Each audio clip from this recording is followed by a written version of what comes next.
Well, let's pick up some of those themes and talk to Gaurav Sharma, the independent energy analyst. Gaurav, welcome back. Good to see you. I mean, is the world really so dependent on the Strait of Hormuz? Can the world's oil industry reroute and look for oil elsewhere?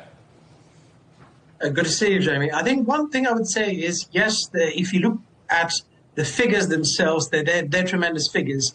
Not just 20 million barrels per day of crude goes through it. If you take the combined volume of liquids and gases and convert them in barrel terms, we're looking at 30 to 33 million barrels per day. That includes LNG, LPG. Now, almost half of those cargoes are going to the east, and in particular to China. And it's not just Iranian cargoes. We've got Kuwait, Saudi, Iraq, Qatar, all in the mix.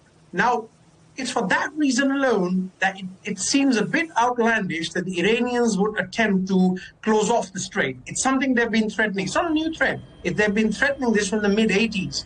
But the proof is in the pudding. They've always threatened, but they've never, ever attempted to do it, nor have they ever done it. And there are two simple reasons for this. Number one, you cannot upset your primary hydrocarbon or energy client out in the Far East, which is China. And number two, they'll be met by overwhelming force by the US Fifth Fleet.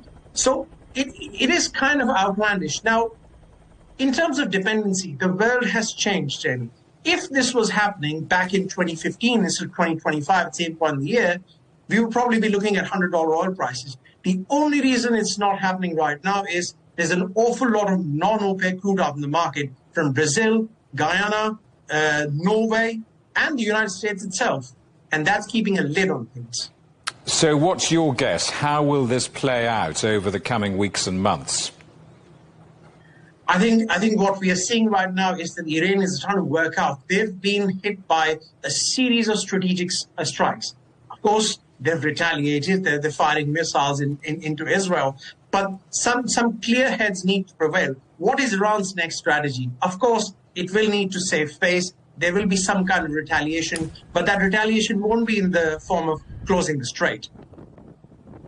It seems extraordinary that after the pandemic and after the world's experience of global supply chain crisis with so many of the things that have happened over the last 6 years, that we are back in a place of such dependence and concern about one particular choke point. I mean, that does seem extraordinary, doesn't it?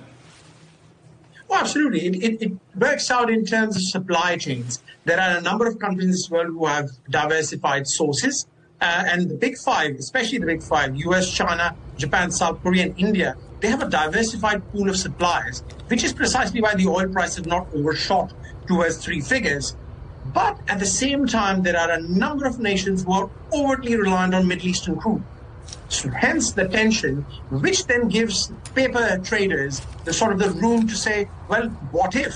And the moment you talk of what ifs, the sentiment spikes the price up, and then reality prevails like it did this morning. We started at 80, now we're struggling to hold $76 per barrel with Brent prices, and that's really a sentiment-driven affair.